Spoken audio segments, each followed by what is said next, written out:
கர்த்தரை தெய்வமாக கொண்டோ இதுவரையில் வெட்கப்பட்டதில்லை.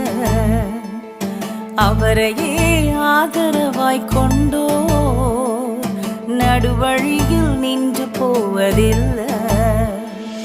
வேண்டும் போதெல்லாம் என் பதிலானாரே, வாழ்க்கை முழுவதும் என் துணையானாரே.